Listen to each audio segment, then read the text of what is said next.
All right. Hello and welcome to the Nevada Art Council webinar on how to write an artist statement. My name is Sapira Chirk. I am the Artist Service Specialist with the Nevada Art Council, and I'm joined by my colleague, Stefan Reed, as well.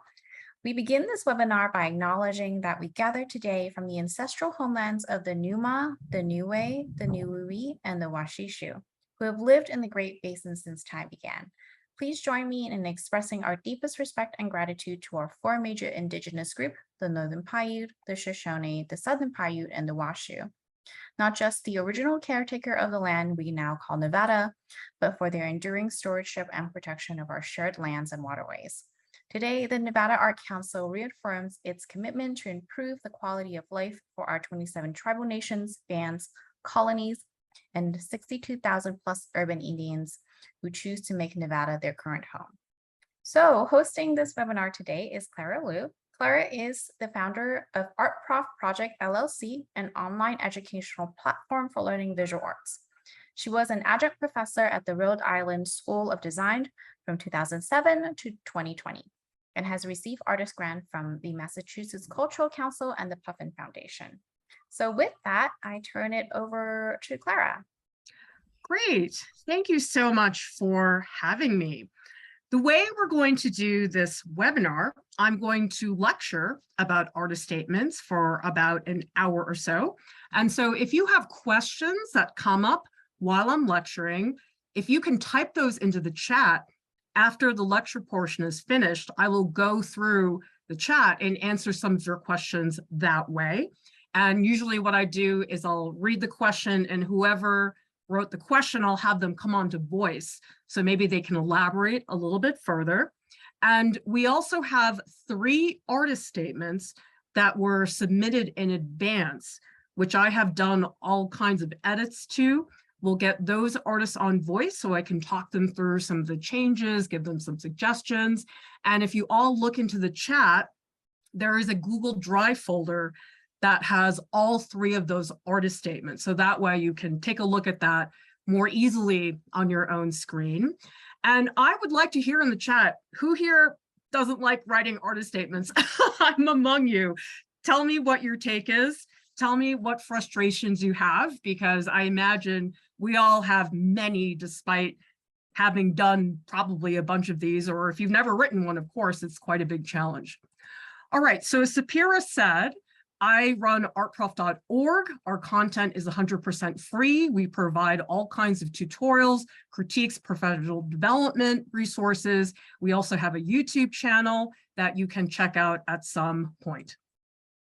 I was an adjunct professor at RISD for about 14 years, and that combined with my experience teaching in online communities has made me really get a sense of all the tools and pieces that come together to being a professional artist.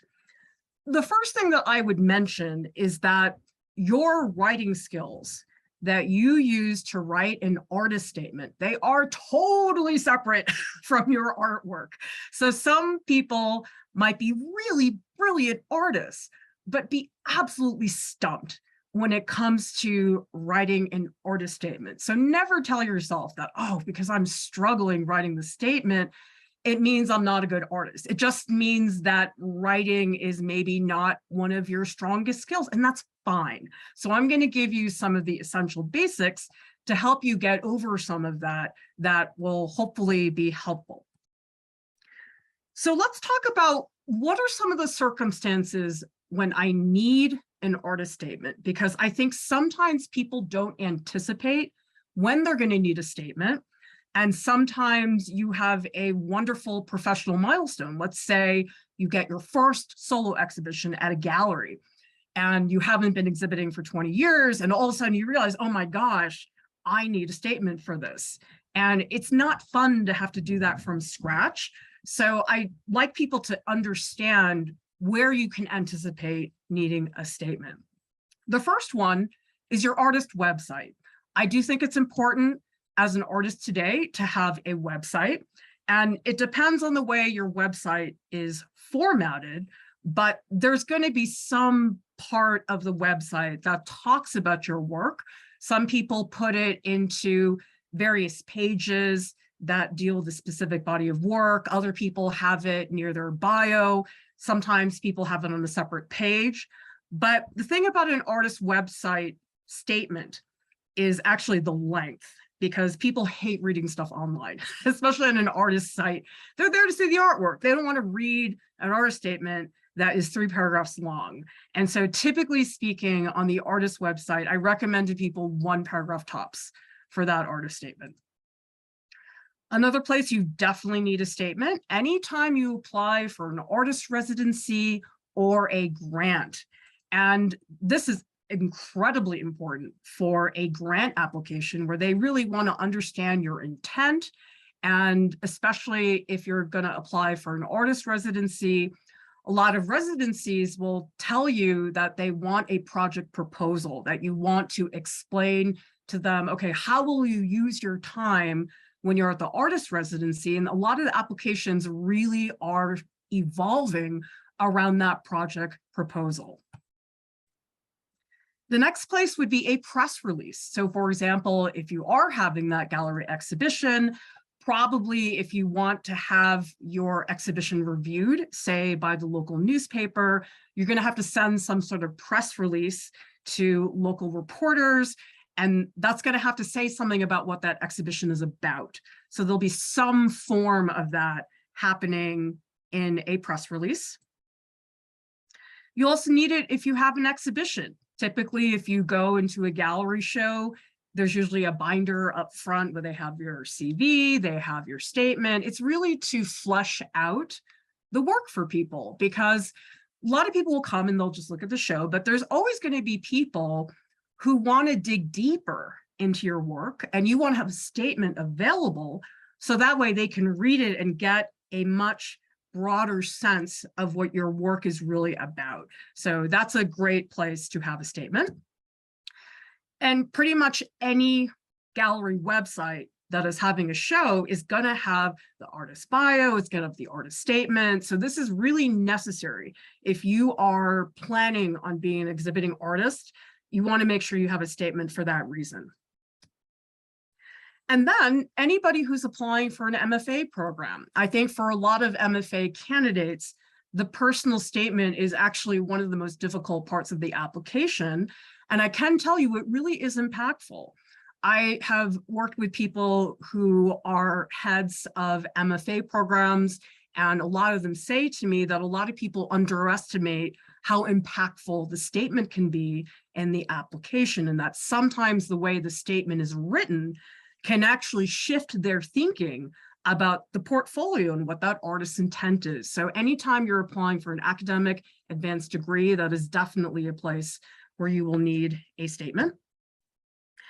And what I would actually recommend you start doing, read other artists' statements, okay? You could think about artists that you admire, maybe some of your artist friends. Look at all different kinds of artist statements from artists in all different parts of the art world.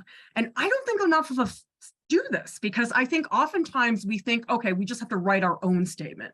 But the thing is, when you read somebody else's artist statement, it becomes very clear what does not work and what does stand out, what makes a statement compelling. And without doing this research, it's actually harder for you to come up with how to approach your own. It's sort of like with Instagram, a lot of artists ask me for Instagram advice. Well, what should I do on Instagram? And one of the first things I say to them is, listen, look at your own behavior. When you look at somebody's Instagram, what do you do? A lot of people don't do that. Same thing here. Read those statements and ask yourself, which are the statements that stand out? Which are the ones that are memorable, that you like? And then ask yourself, okay, this is a statement I really like, and then write down for yourself, why do I like it? Do I like it because the artist was very specific? Did I like the way the artist explained this part of their studio practice? This is a really important part of the process, because when you read other people's statements, a lot of the stuff that we struggle to figure out on our own becomes very clear. And then look at some artist statements and ask yourself, which are the ones that are really confusing, the ones that make no sense, or the ones that feel like everybody else's artist statement. So I'm going to give you some examples. This is an artist statement that I still to this day cannot figure out. So this person wrote, "My artwork integrates bodily intercultural live encounters and engages subjectively the effects of different discourses in contemporary electric robotic techno." I don't have any idea what this person's work is about. It's full of all of these complicated words that make no sense to me. So when I read this statement, it's frustrating because I don't really feel like I know what this artist is talking about. So let's look at a statement that I think is more effective. So this is my former professor, Andrew Raftery, who teaches at RISD, and he writes in his statement, this is from the Ryan Lee Gallery website for one of his shows. It says, "It is my personal campaign to put all of my intelligence, craft, love, labor, and sense of beauty into making things that stand apart from the mass of mediocre, pretentious, or soulless objects our culture produces. The scenes that appear on these 12 plates," he produced these ceramic plates, "are satirical and I hope humorous, but the subject as it is lived and the manner of its embodiment as art is passionately serious." So this is obviously a dense statement, but I think you can see what a difference this is versus a statement like this, which for me is just completely illogical. I can't follow it at all. So when you read a lot of statements, you start to understand how vastly different things are depending on your approach. It's important to note that you will have different variations of your artist statement. And really, I think the toughest part about writing an artist statement is getting started. Because the thing is, I've written enough artist statements in my life now that honestly, when I apply to a grant application or something like that, I just go in and I tweak it. So at a certain point, you've done enough that you can start to almost recycle some of the statements, reformat them for the grant applications. And so the initial getting started writing artist statements, that's the most amount of work. Eventually, you can start to change things, adjust things. It doesn't become remotely as much work. But what you'll find is that you're going to need artist statements for you in general, your overall studio practice. So that's a statement that applies to all your work, regardless of the body of work, because a lot of artists will have multiple bodies of work. Each is different. Each has its own theme that it's trying to address. And so the overall artist statement, it's not going to work everywhere, but it is very important to understand, okay, holistically, as an artist, what am I really after? And then the artist statement for a specific body of work, that becomes something that really hones in on a particular series of portrait drawings. And then you have another one for these landscape paintings. So you will be continually writing these as you develop new bodies of work. And that's also great too, because then you have this record of each of the bodies of work. You've got individual statements for those, and then you have a general one. So here's an overall artist statement. This is one from my work, and you can see it's pretty long. I will talk about length later on, but this is a particular body of work. It's these figure drawings. And so I get super specific about what's happening here. So I think it's a good challenge, learning how to talk about yourself in general, your general studio practice, and then how the individual bodies of work exist distinctively from each other. So let's talk about what you want to include in your artist statement. The first one is themes and topics. Obviously, this varies a lot from artist to artist, but you'd be surprised. I've read artist statements before where the person is a landscape artist, but they never mention landscape. That's a problem. We need to know essentially what is the theme this artist is working with. If the artist's work is about gender identity and you never mention that in your statement, that's a problem. Your motivation. This is something I think everybody should do as an artist, just as a thinking exercise, is to ask yourself, why? Why am I doing this? Why am I making these abstract paintings? Why have I chosen to use acrylic? Because it's not a question we ask ourselves that often. I think for a lot of us, your studio practice is just part of your life. And so to ask why feels a little bit ridiculous sometimes. But I think that when you're writing an artist statement, you have to ask yourself, well, why do I make figurative paintings? What is that motivation? What got me to want to do that? And getting at the heart of that, I think, is really helpful for the artist statement. Influences. Now, to be clear, when I say influences, I'm not saying to make a list of artists. You don't want to say, I'm influenced by Da Vinci and Michelangelo and the Renaissance artists. That's not what you want in an artist statement. You could talk more about how, let's say, 19th century ceramic sculpture and the tradition between this and this, and how that has been impactful to you. This is not an area you want to spend a ton of time on, but it is really helpful, I think, to contextualize your work and to talk about how your work fits within the landscape of the contemporary art world. You don't absolutely have to do this. I know some people don't. That's okay. I do think it becomes more relevant in certain statements than others, especially if you're working from a tradition of a certain technique or a certain topic.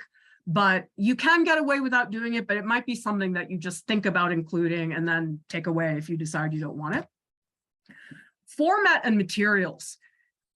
Another thing, when you talk about your work, people have to know what you're using. So if they know, oh, you're an abstract artist, but they have no idea what your materials are, that's also a problem, because I think for a lot of artists, whether we know it or not, our materials and technique and the formats that we choose, they are so tied up with the themes and the topics. And so it is helpful, I think, not only to say, okay, here are the topics I work with, here are the materials, but to also talk about how those two intersect each other. Because I think for a lot of people, the subjects that they choose to depict in their work, a lot of it is because of a certain material, or maybe vice versa. So don't neglect the importance of the physical interaction you have with the work. What are the materials? Are the materials more traditional? Are they more unorthodox? There's all kinds of ways to talk about that. For a lot of people to say, I'm a filmmaker, that's not enough. There's so many different variations on that to know, is it video installation? Is it meant to be a documentary film? We want to get very specific about that. And when you're writing the statement, what you really have to do, pretend that the person who's reading your statement knows nothing about you and cannot see your artwork. Now, I know that feels a little unfair, because it's like, what, I'm supposed to tell them my work just with writing and not showing them the images? But like I said earlier, you'd be surprised. I read statements and half the time I don't even know what supply they're using. I don't know what the theme is, because here's the thing, as artists, we are so deeply embedded into our artwork. We know the work that we're making. We know why we're making. We know that so intimately. For us, it just feels obvious. But the thing is, you have to remember the person reading the statement, in all likelihood, does not really know a lot about your work. And so it's up to you to give more information.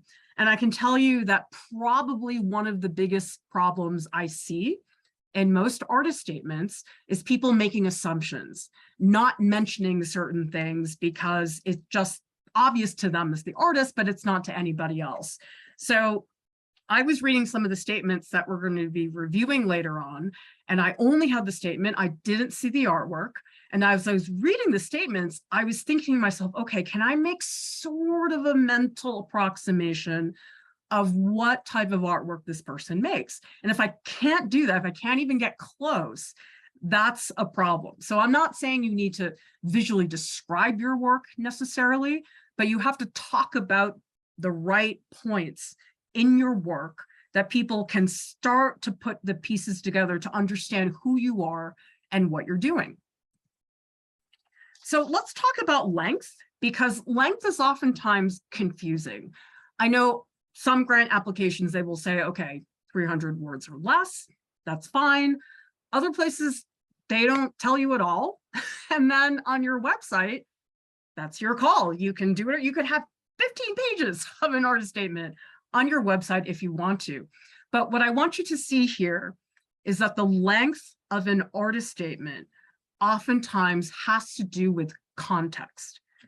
On a grant application, it's very obvious when they say the number of words, but I can tell you on an artist website, once you get past, I say, 5 sentences, people are done.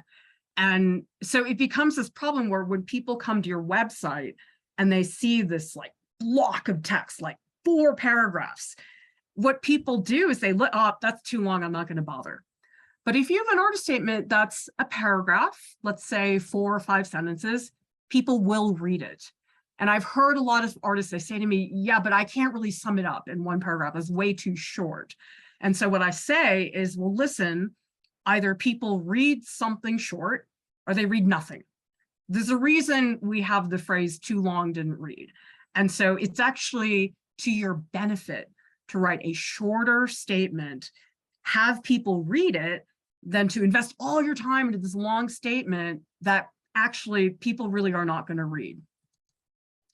Grant applications, the artist statement tends to be a lot more substantial because it's not the same thing as a website. People are reviewing your portfolio as an artist. They're trying to determine if they want to award you this grant. That's a very different interaction. The website, people just go because they're interested in you as an artist. They want to see what you're doing, but they don't need to hear all the nitty-gritty. The grant applications, absolutely, they want the nitty-gritty. They want to know, are you worth the investment?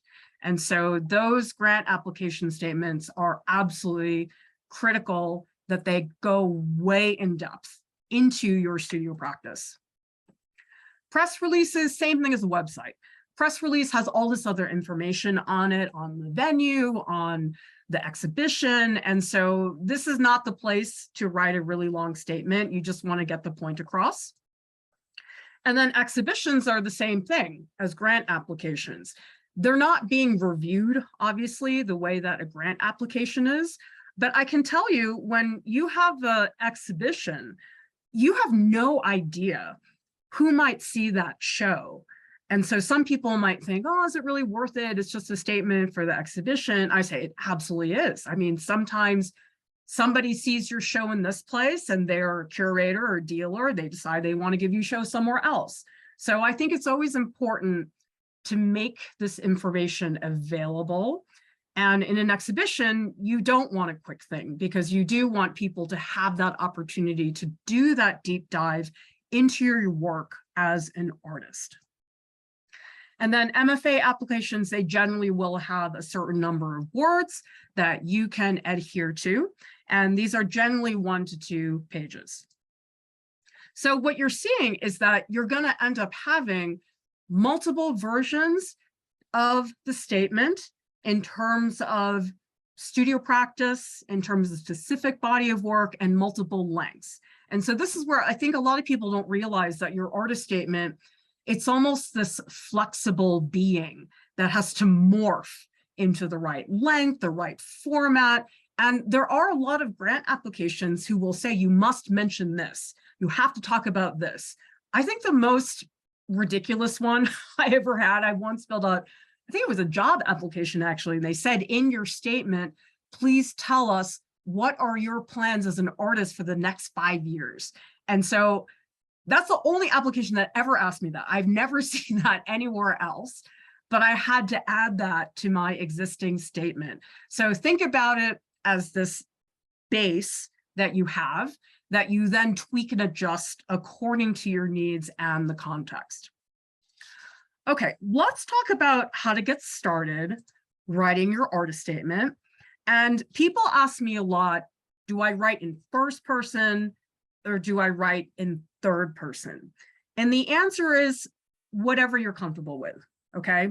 It sort of depends on the context, but even then, there's no rule that says, oh, if it's for a gallery show, you have to write it in third person. It's completely what you decide to do. Now, that said, though, people do read statements differently if they're written in first person versus third person.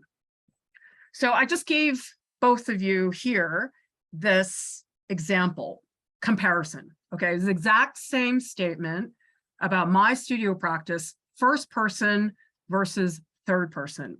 So when I write for myself, I write my studio practice uses drawing and printmaking versus Lieu uses drawing, printmaking, and sculpture. Okay, the difference really for a lot of people is that first person oftentimes feels much more friendly. It feels a little bit more casual and it doesn't feel so formal. You look at third person, there's a distance there between me and my audience, where I'm sort of putting myself a little bit removed from the situation. And so speaking in third person, it does tend to have more of a formal presence versus first person. And you can see if you have your website and you write in first person, that's very common because for a lot of people, when you come to their website, it's like you want to get to know the artist. So if the artist writes in first person on their website, that just feels a little bit more accessible, okay? Now, if you look at third person, let's say I publish a catalog of the work that's in a gallery exhibition, and there's usually an essay at the back, maybe there's an artist statement as well. Typically that is written in a third person because it's a formal setting. You have a curator who's helping you write an essay, it is accompanied by your artist statement. That just feels a little bit more appropriate, but I want to emphasize anything goes, whatever makes you comfortable. Like if you're like, you know, I really don't want to write in first person, that feels too casual, don't do it. It's completely up to you, but know that the way people process your statement is going to shift just a little bit. And I would say on social media, I would never refer to myself in the third person. That seems almost lofty in a way. But think about social media as a very casual context where people really want to hear from you. Exhibition catalog, no, that's a printed thing. We don't need to feel like we're there with you in the moment the way a lot of people do expect to have when they're on social media. One way to get started with your artist statement, because I know a lot of people are really overwhelmed by getting started, especially if you feel like, oh, writing is not my strong suit. I don't even know where to begin, okay? One thing you can do, you can take some of your artwork, look at the artwork, and write down keywords. Now, what I mean by keywords are the words that you would need to describe your artwork, okay? If you only paint paintings of bread, bread is a keyword for you, okay? If you paint in watercolor, that is a keyword. So if you go to the next slide, you'll see on the left, I've written a whole bunch of keywords. Like just make a list, okay? You don't have to write anything yet, all right? And you can be very literal, like you can say, okay, butter, bread, knife, you can do that. But you can also think about, well, what is the effect or impact I want my work to feel? Okay, so this is my watercolor painting of bread. But for me, in a lot of my paintings, it's not just bread. The bread really becomes more of a representation of family, people gathering together. So for a keyword, I wrote down family. I also wrote humble, because to me, bread feels so much a daily component of life. It feels very down to earth. It feels very intimate. So getting as many different kinds of words that describe your artwork, either literally in terms of the emotional impact, even the visuals of it. So you can see one thing that I wrote in the list is textured, okay? Because bread is very textured. I know another artist I work with, she's really into patterns. And so for her, one of her keywords would be patterns. And it's amazing how once you just write down these keywords, and then you realize, oh, wow, I've got the beginning of a statement. And it's like, it's not difficult for a lot of us to just jot down some keywords. I think what's hard for people is starting with sentences. If you have to write a full out sentence, that's a lot more effort than just tossing down all these words. Humble, warm, bread, breakfast, family, home, textured, homemade. That's already giving me a starting point, which just makes things a lot less overwhelming. The other thing to try, word vomit. And I mean vomit, as in like write down the crappiest writing you are so embarrassed to write down. Just do it. Don't try to write well in the beginning.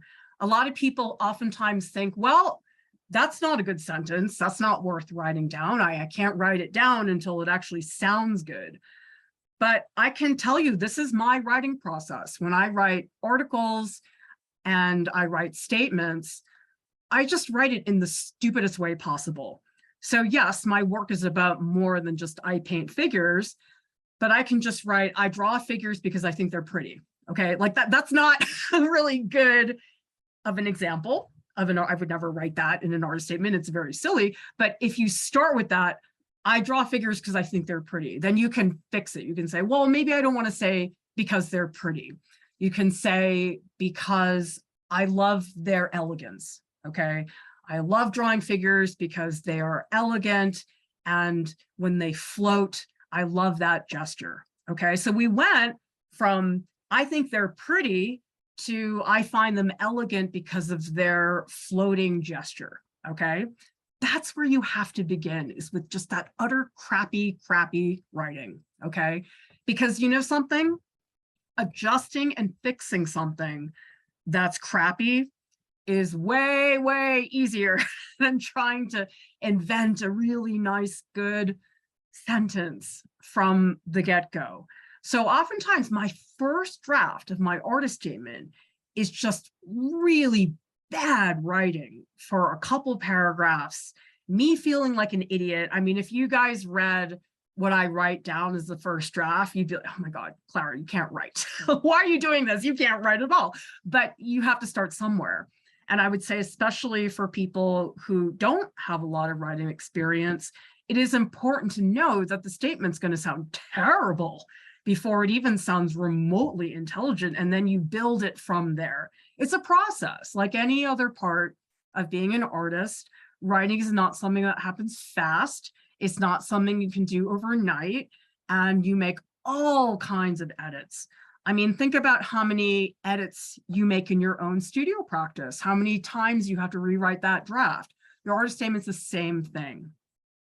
Now, this depends on the person, but I would say most people I have worked with in terms of artist statements do find that the stepping back, taking some time away from it, coming back to it with fresh eyes is extremely helpful when writing an artist statement. So this is not one of those things where, oh my gosh, the grant application's due tomorrow, I'm going to write it all tonight. That's not a great idea, because it's just too much to process all at once. You won't have that time for the process to marinate in your head. And so this is where writing an artist statement, this is not the thing you do when you get the show. You do this before you get the show. Like, I actually have told people when they say to me, oh, I really want to start exhibiting my artwork. And I say, okay, well, you need to start working on an artist statement. And they say, well, I don't have a show yet. I'm like, you don't, but let's say somebody calls you and says, hey, we want you for a show. Where's your statement? You're going to want to have that statement ready to go, or at least something that's close that you can tweak and submit to that person. So an artist statement is not something you want to be really caught without because it's stressful to write an artist statement in such a short period of time. So if you have any desire, I would say to work professionally as an artist, to show in a gallery, to apply for grant applications, this is something you need to start early. It's not something you want to tack on at the last minute, because these statements are impactful. They do, I think, really impact how people see you as an artist. A lot of people think, oh, if I just have awesome artwork, that'll take care of itself. It doesn't, because when you're getting a package about an artist, you're seeing the work, you're talking to them, you read their statement. The statement is a part of that package, and you want every part of that package to be as effective and accurate to you as an artist as possible. So spend time on the statement. I know it's a chore. I don't like writing them myself, but they're important if you want to find some of those milestones. So ask yourself the why. So I just told all of you, well, I draw figures because they are elegant and I love their gestures.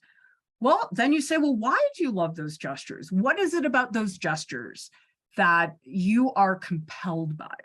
So I could tell you, I love those gestures because they bring a sense of melodrama to my life. I like how dramatic they feel. Or you could say, I like these figures because they remind me of history and how people have interacted in the past. People like things for different reasons. Some people will say, oh, I really like strawberry ice cream because I like strawberries. Other people will say, well, I don't really like strawberries, but I like strawberry ice cream because the ice cream makes it yummier. I mean, whatever. But you have to be specific about you. That's the main thing to be considering as you write down these notes. This, I think, out of everything I've seen, absolutely the biggest mistake that I see in every single artist statement. In fact, the 3 statements that we're going to be reviewing today, all 3 of them, this was probably the top thing that I would recommend. And here's why. There's an awful lot of generic statements out there.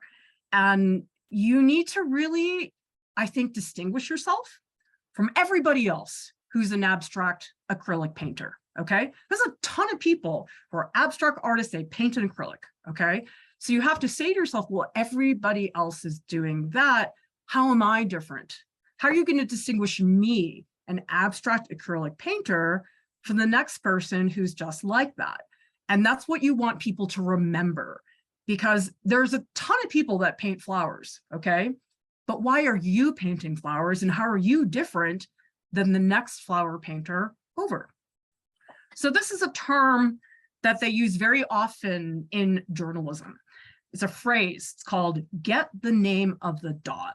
And what we mean by that, let's say as a journalist, you go and you're interviewing somebody, okay, at their home. Let's say they have a dog, okay? And you say, okay, well, I spoke to Mrs. Smith and her dog. That's fine, okay? You can say her dog. But if you say, I am interviewing Mrs. Smith and I'm talking to her dog, Odysseus. It's like, really? You named your dog Odysseus? But it's like, that's what people remember.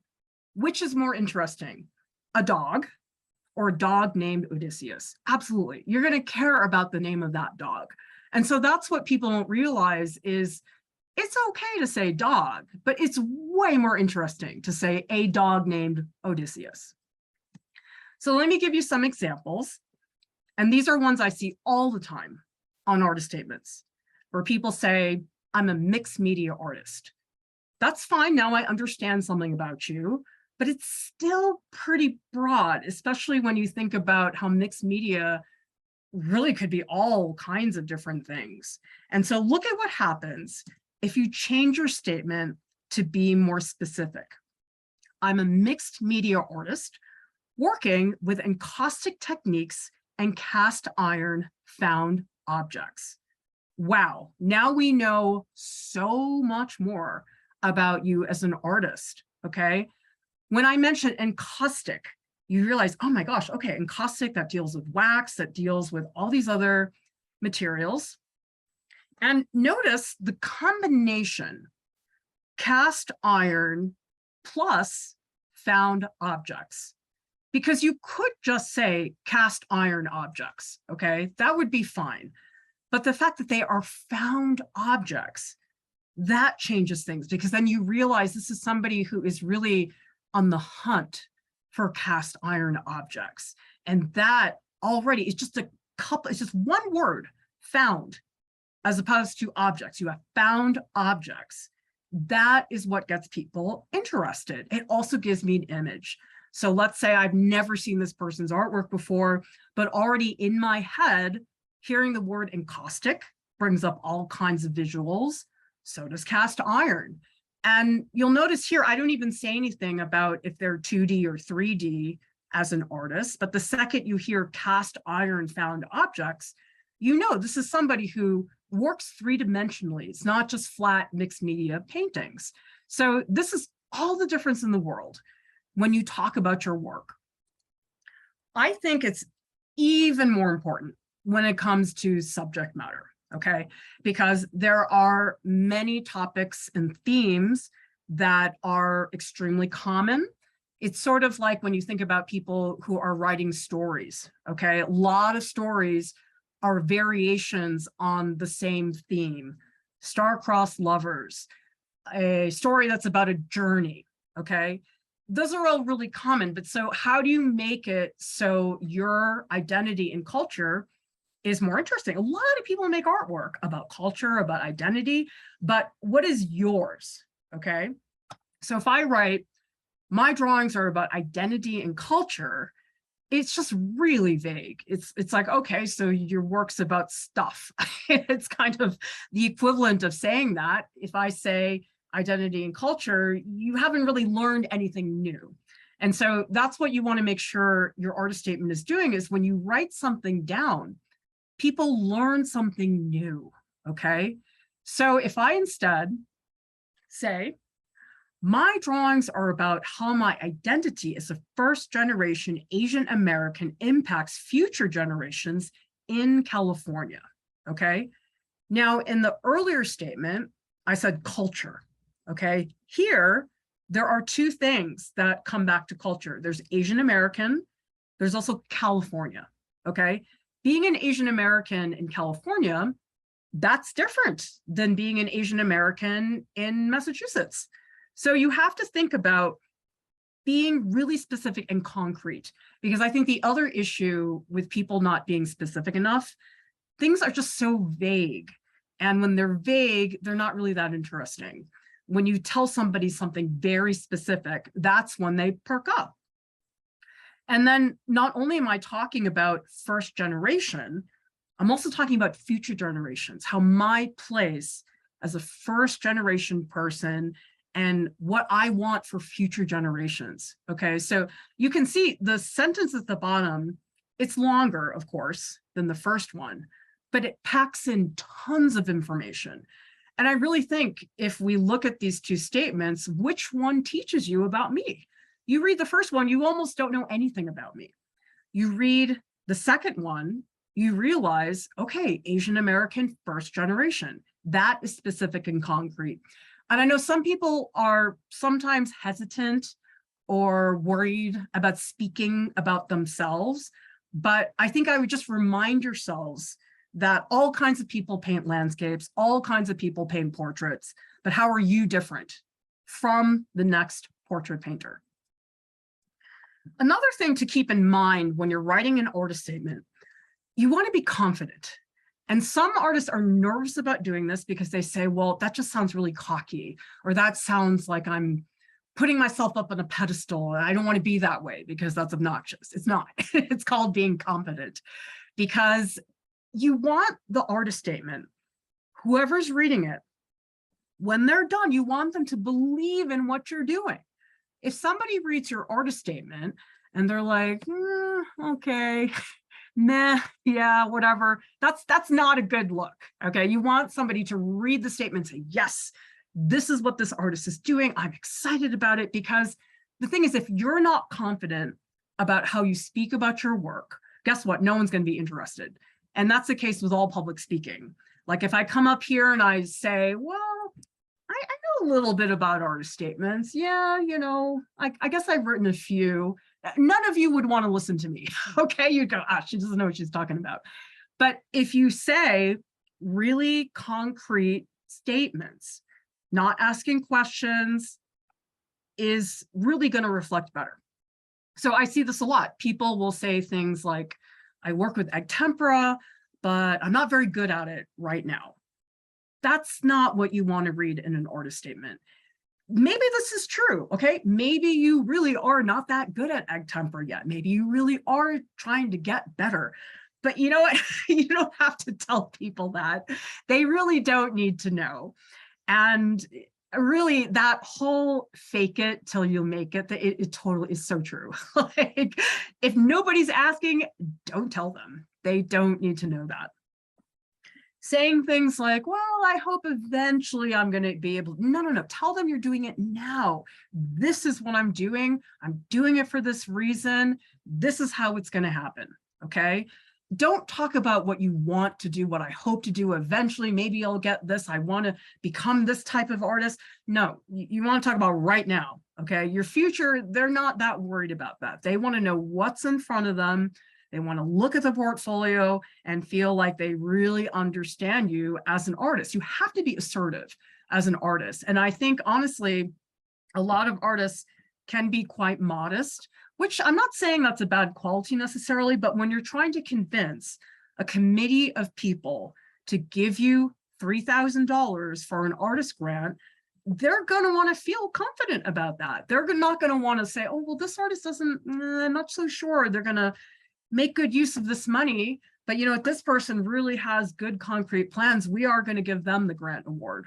So those things really do come into play in pretty much every circumstance. Really try to avoid the art speak. I'm not a fan of art speak. Let me know in the chat if you are. I am not. And I know there is a lot of pressure on artists to write with complicated terminology and big, fat, juicy words that you learned in 9th grade that you've never used since then because of the vocabulary test. Just don't do it, okay? Because I don't think it benefits anybody. I think it makes people make things way too complicated. And really, it's like the real estate in your artist statement is very valuable. So if it takes you 2 sentences to say, I paint with acrylics, that's really your problem. It's a waste of space within your statement. And I know that we see things like this all the time online, when critics write reviews, you see it in other people's statements, but really, you're not doing yourself any favors because really it's just window dressing. It's just taking your concept and putting all these flowers and jewels and I don't know, glitter all over it. And it's like, it does not really make your voice more clear. So here's a statement. Somebody says, my areas of investigation evident in the work include psychoacoustic phenomena, sonic environments, sound synthesis, telecommunications, and noise. I feel like it would be better just to write, I'm a sound artist, because like reading all of this psychoacoustic phenomena, like I just cannot wrap my head around this, okay? And I do think that for a lot of people, when there aren't grant committees and they're trying to review your applications, I suspect, I mean, maybe there are some people that are impressed with this. I am not. I find it to be a lot of fluff. And it really feels like people are padding their artist statement, okay? Now, if you love art speak, I'm not saying you can't do it. Yeah, I mean, it's your statement, do whatever you want. But I know that an artist statement that is really clear and succinct and is easy to read, that gets the point across, is going to be much more useful than this. So this is just a lot of stuff that's getting in the way of really understanding what their work is. So this is an exercise. Well, there's 3 exercises that I'm going to recommend to you, because a lot of people, I think they'll just sit down, they'll write one statement, okay? And that's fine, you can do that. But this exercise is extremely revealing. And I know a lot of people who have done this exercise with me in the past have really realized a lot of important things. So exercise number 1, you try to write a 1-sentence artist statement. I know it feels impossible. It's like, how could I possibly sum up in 1 sentence what my entire process is about? Well, I got this from the film industry, okay? There's a saying in film that if you have an idea for a movie and you want to pitch it to somebody, you need to be able to sum up what that movie is about in 1 sentence. And if you can't do that because your idea is too complicated, it means that you don't have a good idea for a film, okay? Because I've had people say that to me, like, oh, I need 3 pages to explain this. I'm like, just give it to me. Give me the elevator pitch. What is that? And it's surprising if you sit down and you try to do this 1-sentence artist statement, it's incredibly hard. I would say out of the 3 exercises that I'm going to give you, this is the hardest one. This is the one that really stumps people because you have to just boil it down to the absolute most essential part of your statement. And it's like every word carries so much weight. So probably you won't ever have to use a 1-sentence statement, but it's a great exercise because you start to realize just how much extra dead weight was in some of your prior artist statements. Okay, exercise number 2, you're going to write a 1-paragraph statement. This you actually will use. It could go in a press release, it could go in the artist statement. And these are really nice because there's a little more space, okay? But you don't have to write and write and write. And so this is really building off of that 1-sentence statement and then saying, okay, what's the next tier of important information in my work? And so it's great exercise to do these different lengths because then you start to realize, okay, what's most essential? What are the things that really flesh out better what I'm doing? And then what is the extra stuff that's just getting in the way? Because I do find that a lot of artist statements, because people oftentimes don't know what to write, they end up becoming very repetitive. And so they'll write the same thing 4 different times in the statement, which is not good because then you just end up with a lot of extra stuff that is confusing. So try the 1-paragraph statement. It's extremely useful. You'll need it in all kinds of places. So definitely try this. And then number 3 is a 3-paragraph statement. So this is probably the longest, most substantial statement you will have to write. It depends on the place. I feel like there's only one grant application that really wanted longer than that. So this is a pretty good start. And the 3-paragraph statement, this is challenging for different reasons because it's like, oh my God, all of a sudden I have to fill up all these paragraphs. And so this becomes hard because then sometimes feel like, well, I don't know what else to say. What else do I add? Where do I elaborate? And so each of these statements, they cater to different strengths and challenges in writing the statement. And so if you write all 3 of these exercises, you'll cover all your bases. You'll know when to go really in depth and talk about details. You'll know what the elevator pitch is. You'll know when you have a little more wiggle room to add a little bit more information. And I tell you, I wish I had done this because if I'd done this many years ago, I think I would have realized, hey, I've never really asked myself, why do I make these figures look this way? Because we just don't ask ourselves that question. But doing this 3-statement exercise, you will end up doing that. And then the last thing, proofread. Do it yourself. Obviously, spell check helps quite a bit. But if you can get an editor, absolutely. It doesn't even have to be a professional editor. You know, like I oftentimes ask my sister to help me edit things. I mean, she works for a software company. She's not an editor, okay? But she has helped me a lot, just point out certain things. And in fact, it's helpful that she's not an artist because she just reads it as a statement and tries to see if it makes sense. You know, if you don't have anybody like that, obviously you just do the best you can, but having another person read it, regardless of whether they have editorial experience, if they just happen to be in the same room because your roommate's fine, okay? But this is so essential because you don't want to put in a statement that has grammatical errors, that have run-on sentences. That's the least you can do, is to make sure that the technical parts of the statement are functioning, because that is, I think, a big part of having a professional presence. Like if I had a statement on my website that had all kinds of grammatical errors, you would look at that, you think less of me, because you know what, she didn't bother to write a statement that is well written, and that reflects poorly on me. So get the editor, get the feedback if you possibly can. And I oftentimes use Google Docs because it's easy to add comments, easy to make suggestions. So however you go about doing that, but I have found that that's incredibly important.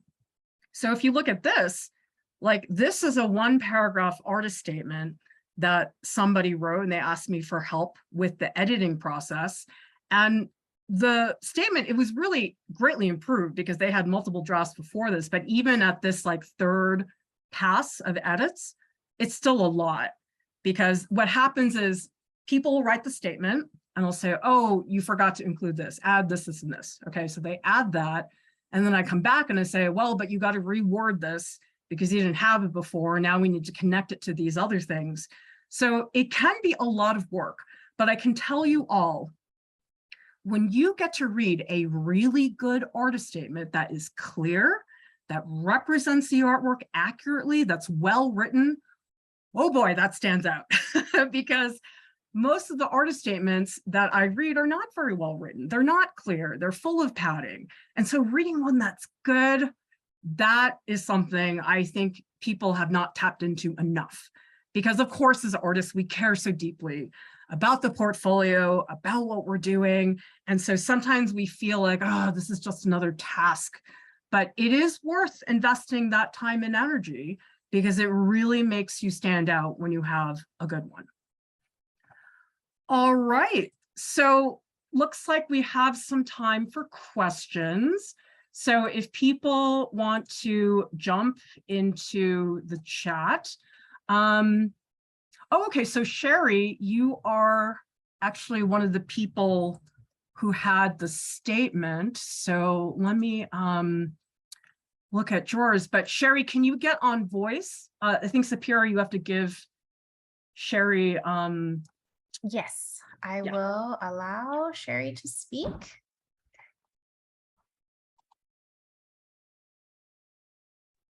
Hi, Hey, Sherry.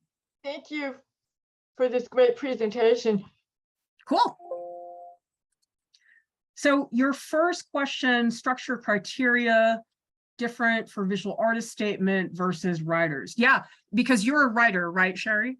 Yes, Okay, so tell me, because there are some overlaps, obviously, but some are not. Where do you foresee your artist statement as a writer being in, like on a website? Like what's the context you anticipate your statement will be used?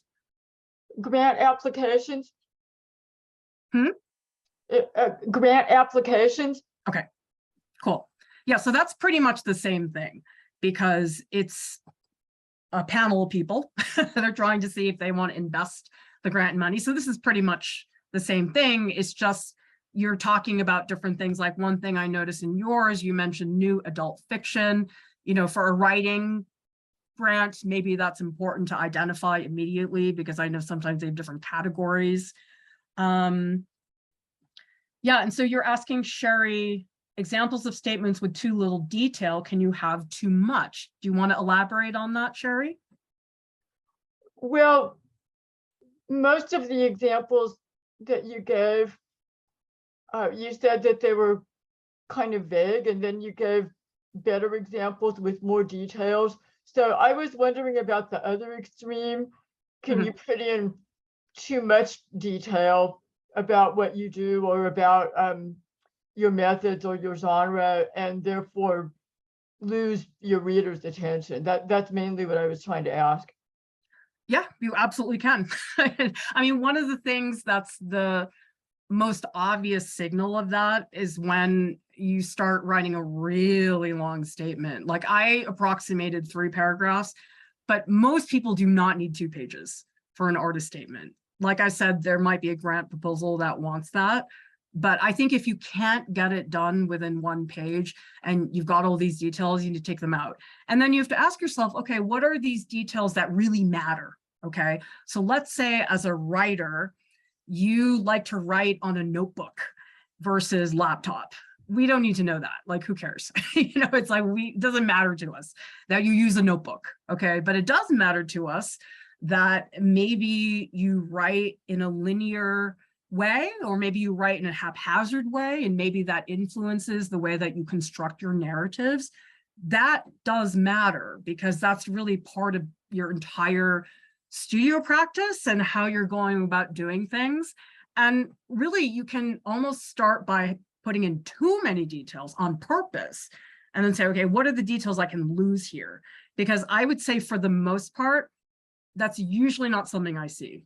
I think 99% of the time, I'm constantly telling people I want more details, I want more specificity. So it's unlikely that people add too much detail, but it is good to be conscious of because yeah, absolutely, there are some limits.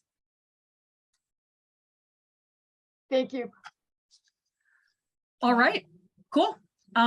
Let's see if we have any other questions. What I could do is to dive into, Sherry, we'll come back to you, some of the other statements. So, sorry, I see Michelle and Hannah has their hand raised, so oh, okay. we can add them one at a time. So let's, Michelle Okay. had her hand down. Okay, so Hannah. Is this coming into the Q&A, Sapira? No, they just had their hand raised, but I don't see that anymore. Did you, Hannah, Michelle, did you still have a question? If you do, you can either chat it in or raise your hand and I'll allow you to talk. Okay. Well, for now, let's take a look at one of the statements. And if those two people want to type into the Q&A, I can certainly do that in a bit. Okay, so let's look at Joanna. Is it Dracos? I'm sorry, I don't know how to say your name, but Sapira, can you put her on voice if she's present? Yes. I will look for her. Here we go. Hello, this is Joanna. Hi, Joanna. Hi. So I'm currently out with my family because their school was canceled today. So I'm going to do my best. Okay, no problem. I understand.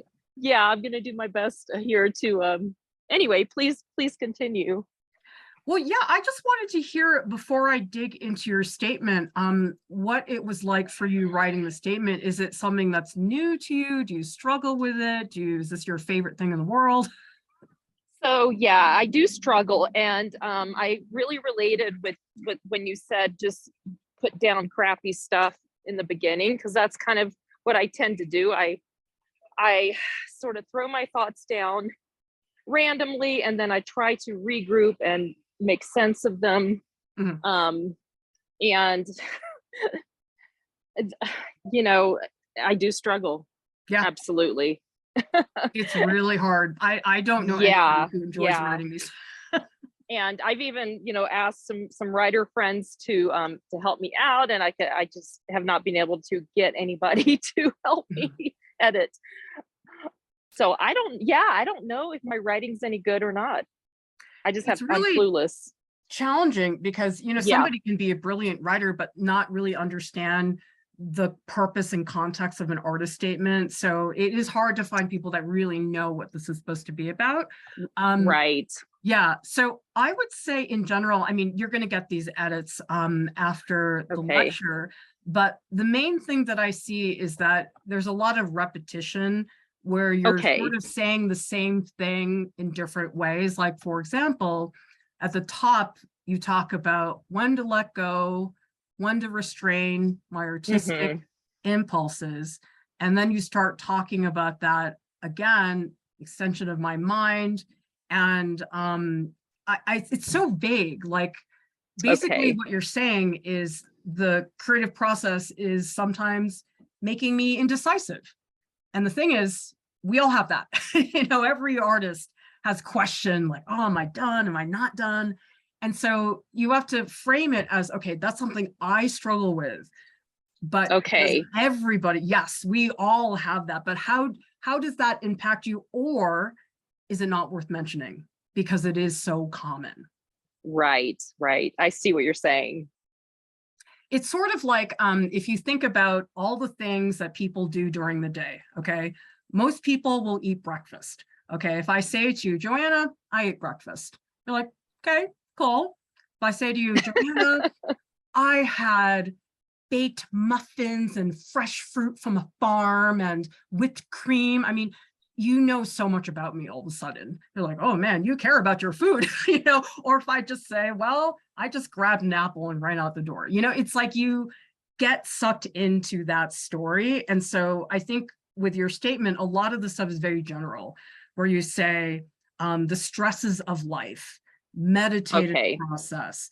Those are all things that a lot of people do, but it's like, what is it like for you? Because for me, meditation is torture. Like I can't do it. But for you, maybe it's very important in your process, but you have to explain why. Okay. And then I would say in terms of your materials, give us way more, because you talk about acrylic on canvas, additions of graphite, and note here, it says other mark making tools. So how about you tell me right now, what are some of those other marking tools? So I will scrape into wet paint with chopsticks. Mm-hmm. Anything else? Charcoal. I use charcoal, Conte crayon, color pencil, and graphite. Of course, I already mentioned. Mm-hmm. So there is a reductive Mhm. process where you're removing from the painting. Yes. Cool. But it's more like line work. I'm not really scraping away or grinding down. It's just I put lines into wet paint, and I guess they reveal underneath layers, but it looks like line work. Like I'm drawing, Oh, for example, with the chopsticks to got scrape it. out. Yeah. See, what you just told me is fantastic. Okay. Because looking at your statement, I didn't even know line was a thing for you. Okay. I just think, okay, painting on canvas, whatever. And how interesting that you use chopsticks. Not everybody Yeah. does that. And in my head, it sounded like, oh, I'm taking a scraper and, scraping off big chunks of paint. It's not like that. Yours is very elegant. It's very much about a more lyrical presentation. And that is what we want to hear about. Okay. And you'll find that a lot of people, when they talk to somebody, like you're talking to me right now, when I prompt you to say, well, what about this? What about that? That's what you have to do yourself. Okay. So you can say to yourself, okay, meditative process. And I would probably ask you, well, what's meditative about it? Are you sitting still? Is it all in your head? And so you have to ask yourself these questions. And when you answer them, I mean, you get great answers. It's just you needed somebody to prompt you. You're right. I did. Yeah. Because I think oftentimes when we're writing an artist statement, I don't know, it's sort of like all common sense when it comes to our practice goes out the window. Because when we're making our own paintings, it's me, the paint, the canvas. I just do my thing, right? And then when somebody asks you to like analyze it and break it down, it's like, oh, what? And oftentimes things that you do that you're like, oh no, this is ordinary. I'm like, no, it's not. I don't paint with chopsticks. It's like we take for granted sometimes really specific things we do in our practice that do make us very distinctive. You're right. Cool. Yeah. Awesome. Well, thank you for coming on Voice, Joanna. We're gonna move on. It's my pleasure. Cool. Awesome. My pleasure. And thank you. Great. Okay. I see another question. Oh, I put the Google Drive link, Sapira. Yes, I reposted it to good. The chat. And I think Sherry has another question. What were you asking me? Cool. So Sherry, how about you ask that question on Voice? Okay. Okay, yeah, now I can't see it now. Let me bring it back up. Okay. What's a good balance of talking about yourself and your motivations versus talking about your art, materials, process, etc.? It's dependent on the person, but I think if you have no idea, just go with half and half. Because for some people, their materials and process is like really complicated. Like, somebody who does large scale aluminum sculptures that do lost cast wax stuff, like where you really do have to explain. Otherwise, people do not understand what you're doing. In that case, like, yes, you need a big amount of that. Okay. The topic is important for everybody. Okay. Because if you don't tell us what the work's about, why you're making it, you've lost the whole artist statement, okay? I would say if you're not somebody who has like a pretty complicated materials process, you could probably do like 2/3 topic and then 1/3 about your materials. But even if your materials are pretty simple, like let's say you draw with pencil, say you draw portraits in pencil, the way you draw with portraits in pencil is not the same as somebody else. And so you have to describe to people what it is you do with the pencil. Because even with the most traditional technique, people handle their materials in very specific ways. And I do think that really is worth talking about. I would say most of the time people don't write enough about their processes and about their tools and materials. So I would say in general, I would always encourage people to do more in that area. All right, cool. Hope that helps, Sherry.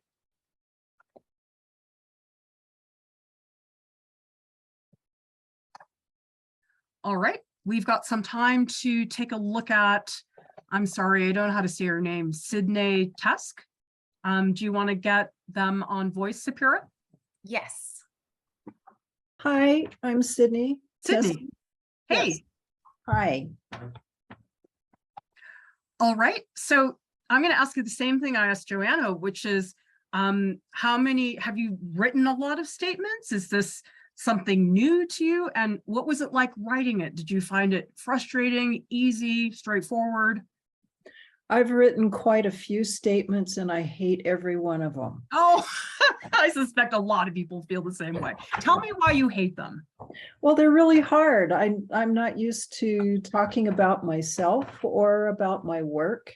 Mhm. And like you said earlier, I'm so familiar with what I do. I don't know what other people would find interesting or unusual. So I don't know how to talk about it.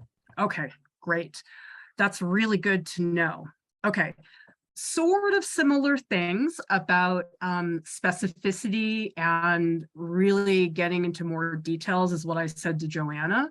But one thing that's specific about your statement, so you talk a lot about how a lot of people maybe think the Nevada landscape is boring and harsh and colorless, but for you, you find them breathtaking, especially in the mornings and the late afternoons, okay? I've never been to Nevada before. I have no idea what the Nevada landscape is. So can you tell me, have you lived in Nevada your whole life or did you move or? I've lived in Nevada for a lot of my life, at least 60 years. Oh, wow. So you know this landscape. Okay, Yeah. fantastic. So tell me briefly, what is it about that landscape that you like? What's actually there? Because when I moved from Massachusetts to Utah, I always thought, oh, rocks, they're boring. Who cares about rocks? And then I came to Utah. I was like, wow, I want to be a geologist now. Like, the rocks are amazing in Utah. So what is it about Nevada that's distinctive, that's not in other parts of the US? Well, it's got a huge sky. The light is amazing. We have really nice horizons that you can see for long distances. The morning and evening light gives us shadows that carve out the contours in a way that you can't see in the middle of the day, you know, similar to Utah and Colorado. Mm-hmm. The colors are, to me, they're incredible, very strong. Mm-hmm. See, what you just mentioned about those shadows and the late afternoon, I could see that in my head, the way you articulated that, okay? As opposed to saying your statement where you just say, it's breathtaking at these times of days, but you don't mention shadows and you don't mention scale, because that's another thing I experienced when I came to Utah. I was like, is the sky bigger here? This doesn't make sense. Like, I think it's the same sky, and yet somehow the sky feels bigger. And so I think really what you just said to me is fantastic. The way you said, the way it carves out the light. I mean, from speaking to you right now, it seems like light is very important to you as an artist. Do you think that's accurate? Oh, yes, definitely.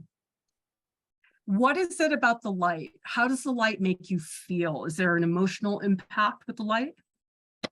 Definite emotional impact, but I wouldn't know how to put it into words. And Well, that's the problem. okay. With Yeah, this no, I know. Okay. You're using words to do what I do. Yeah. Well, it's so ridiculous because I'm like, would you just put us all out of our misery and just eliminate artist statements from the planet? Because it's just so hard. It's sort of like telling a skier, oh, can you swim also? It's like, no, I'm a skier. Like, I don't swim. Yeah. Yeah. Well, tell me this. So you mentioned mornings and late afternoons. How is the light different in the mornings versus the late afternoon? Well, in the mornings, the light comes from the east, so all the shadows point west, but they describe the western aspects of the hills, or Which is? I don't know what your question means. Well, what are the western aspects of the hills? Like, I don't know what east and west looks like in Nevada. Well, look at my paintings. I don't know either. In Nevada, our mountain ranges almost all run north-south. Mhm. So we have eastern aspects and western aspects Mhm. that you can see how the canyons are by how the edges of the shadows describe the contours of those canyons. I see. So do you see the key word here is canyon? Because in the statement, you just say landscape, okay? Landscape is very broad. When you say Right. canyon, oh my God, my whole brain comes up with all these images. And then you're not just talking about the canyons, you're talking about how the shadows affect the canyons. That is extremely powerful. So what I'm speaking to you is that your work is about the specifics of the Nevada landscape, which has to do with canyons. You've mentioned shadows twice already, and I love what you said about the shadows, and yet it's never mentioned in the statement. So it's similar to what I said to Joanna in that you just need to be prompted. Like, it's in there, it's in your head, but it's like, that's where you have to ask yourself the why. And that's why this is so hard, because nobody knows how to ask themselves the why. Right. Thank you. Yeah. This is so helpful. Thank you very much. And then here you talk about the figures with no faces and no heads. I think it would be helpful to say something about who those people are. I mean, in your paintings, are they supposed to be real people, or are they more shadows, or are they more spiritual looking? Because I can't really tell from the statement. Like, you just describe they have no heads or no faces. But beyond that, I don't know if they're symbols of people, if it's people walking along the beach. Right. They are contours of people, and I play with positive and negative shapes. So I'll often put a landscape inside the contours of the body, and a different landscape or something less subjective outside the body. Okay. All right. So you do sort of allude to that, because you talk about external landscapes and internal landscapes. But the second you said, I put the landscapes into the figures, I went, oh, I get it. I understand what this is now. And I think what you're saying to me, what I'm getting is that you are not drawing specific real people. You're not saying, oh, I'm drawing Sarah Smith, I'm drawing Jerry Johnson. It's not about that. You're drawing more representations of people. Is that accurate? Yes. Yeah. Yeah. And often I'll put more than one figure inside the support that I'm working on, and they will meld together. So I will have 2 or 3 figures that are not not like a donut with a hole in the middle, you know, it Mhm. won't be a figure inside of a figure. It'll be figures next to each other. Mhm. With parts of one figure superimposed over parts of another figure. Yeah, I So love that. I'll end up using those interior negative spaces with more than one landscape. Mhm. So you have to really look to see what's happening because there's more than one story going on. Oh, that's fantastic. What you just said to me is really, really good because what you're talking about now is the interaction of the figures. From the statement, it sounds like it's just separate people, but you're talking about how they interact visually and also emotionally. So talking to you about your work, I'm like, wow, I'm like really excited. You piqued my curiosity.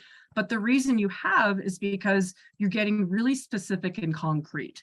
So I think you totally have the words in you. It's just about redirecting what to target, because oftentimes, unfortunately, with statements, we feel like we should write a certain way or we should talk. And it's like, no, you should just talk about the stuff that only you do. You have to say, okay, I like Joanna's piece, I draw with chopsticks.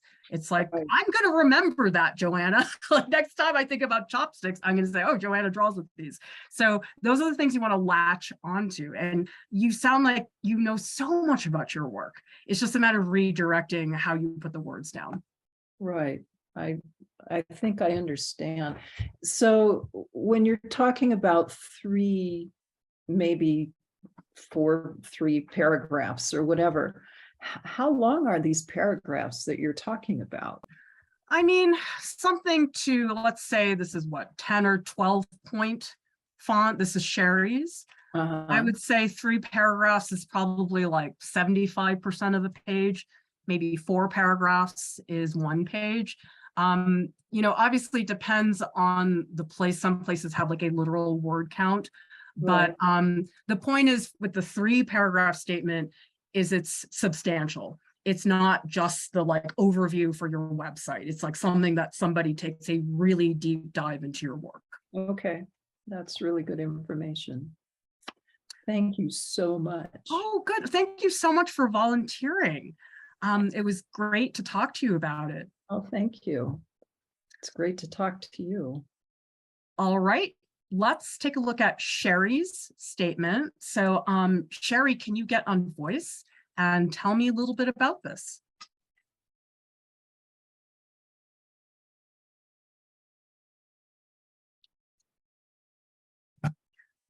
So Sherry, tell me how you feel about this statement. Are you frustrated? Do you feel like it's detailed or not detailed enough?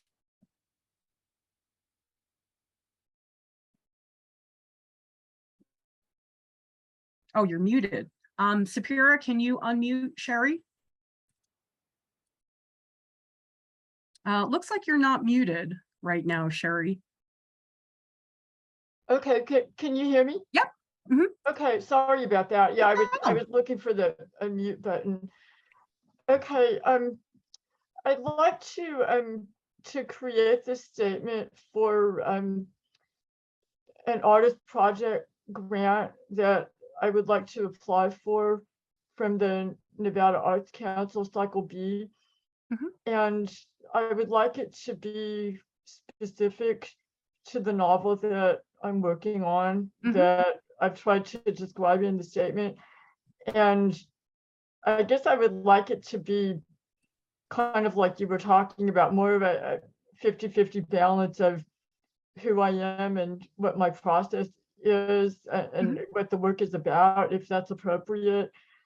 I think I might be one of those people that puts in too much detail and some of it's not that interesting, but I don't know. I've written a lot of these things. I, I never am very happy with Mhm. them. Um, and sometimes after I send in an application, I think of all kinds of ways I would have changed it. And this is one of the first ones I've done for this book. This is my second novel, and I've written a few of these things from my first novel, but yeah, I don't know. I'm just looking for some direction on it. Sure. Yeah, I think that probably what you need is to work on the writing process part of your statement, okay? Because the first part, the first two paragraphs are more a description of what the book is about. You need that, obviously, okay? But I think you could cut back. Like, I think the first paragraph after the edits and shifting a couple words is totally fine, because that tells us what the novel's about. And in here, where the second paragraph where you're talking about what happens, the advisor dies, finding part-time work, all of that stuff, that's more you giving a synopsis. It's not really reflecting upon, let's say, the larger themes in the novel. Okay, so in the first paragraph, you say conflicts, goals, dilemmas, decisions. That's fine for the first paragraph because you just need to put it out there. But in the second paragraph, I want to know, well, what are the conflicts? Okay, one of the conflicts is, or rather problems for the protagonist is the graduate advisor dying and that opportunity is gone. Okay, but you could probably take a more general approach and say let's say, burdens or pressures of academia, of young professors, the lack of mentorship, you know, something that's a little bit more broad, because I think when you start laying out things like this is a new state requirement for students to enroll, like that starts to get too much about you just telling us this is what happens, this is what happens. We want to hear from you the bigger picture of things rather than describing what happens in the book. And I would say, like, probably the last three, so you've got two paragraphs where you talk about, okay, these are the books that have influenced me. You don't want to just list them, because otherwise it just becomes a book list. I think contextualizing it in a way that describes, let's say, Dead Poet Society. Okay, you could say, well, Dead Poet Society, films in the past that have dealt with school structures and faculty pressure. That's a better way to say it, because Dead Poet Society and Mr. Holland's Opus, those are both stories about teachers. Okay, so that's what it has in common with yours. And so to make a direct, I guess, connection to that would be better than just listing the movies out. Okay. Now at the bottom, where you talk about your process, I think what we want to add is your writing style. Okay, for example, I have never been good at academic writing. Okay, like I'm bad at writing essays. If I were to write a novel, I would write it in a very casual context. I would have very plain, I would make it sound like you're talking to me. Okay, whereas other people would say, well, no, I don't want it to feel like that. I don't want it to feel that intimate. I want it to feel more formal. I want it to include stuff about history and, you know, like how much do you talk about contemporary life? Like maybe the work is not about that at all. Maybe it's more about this. So it's like, think about writers and the kinds of writing styles they have. You know, some writers, when they write a story, they start at the end and you work backwards through the story. Some stories start in the middle and then they jump around and go back and forth. Some stories are very linear. So we want to know, what is the structure of how you tell the story, and what is your writing style? Are you very detailed? Are you do you write in a more formal voice? That's the type of thing we need to know more about. Okay, so I would put in that section, for example, that I write in a linear third person style. Well, that's, yes, technically what you do, but you want to explain how you as a writer, how you do that, because there's a lot of writers who write linearly and write from your own point of view. And so you can say things like, this story highlights a lot of the cultural differences between Southern and Northern California. Okay. Yeah, so it's less about just saying this is how I do it, but using an example, because let's see, your story, it's in Southern California. Okay. Right. Now, whether that's important or not is up to you. It could just be, oh, it's in Southern California. Yeah, fine, whatever. Or it could be, oh my God, this whole story revolves around the culture of Southern California. Or it could be, I'm living in an academic bubble at this community college, and there's this exterior culture of Southern California. Maybe that matters to your story, maybe it doesn't, but that's the type of thing we want to know about. Yeah, okay, that's helpful because there's also a scuba diving component in it, which is like really it's important that it's Southern California scuba diving, and she wants to experience seeing a great octopus underneath the sea, which is only available to see in certain climates. So okay, I need to work on that. Yeah, that's great. So it's really, you want to get out of the nitty gritty and take a bigger view.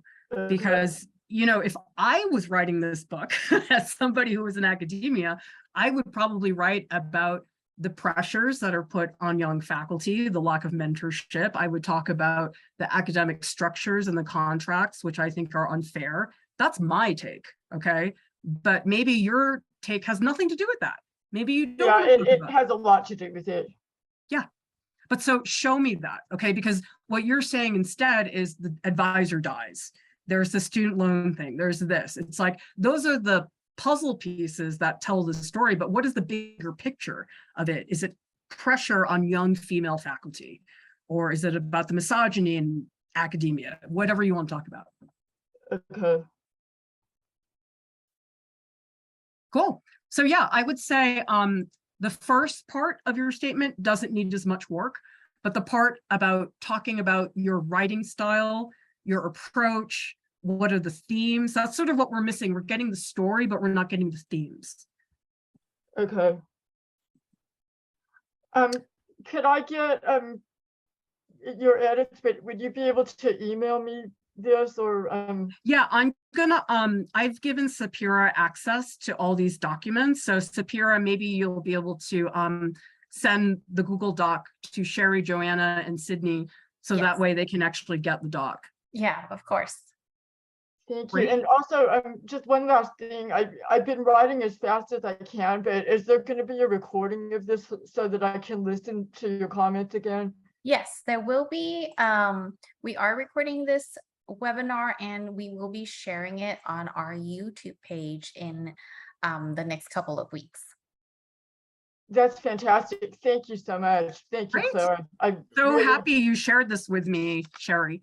Well, I'm very happy for your feedback and it's very helpful. Very appreciative.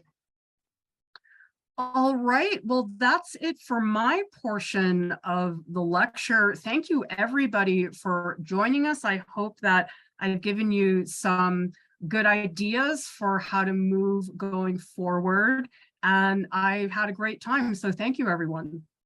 Thank you, everyone who came. And again, we will be sharing this and a downloadable form, that downloadable PDF that you can take home and read, and that will all be available on our website and our YouTube page. So thank you again. Great. All right, everybody. Have a good rest of your day. Thanks. Bye. Bye.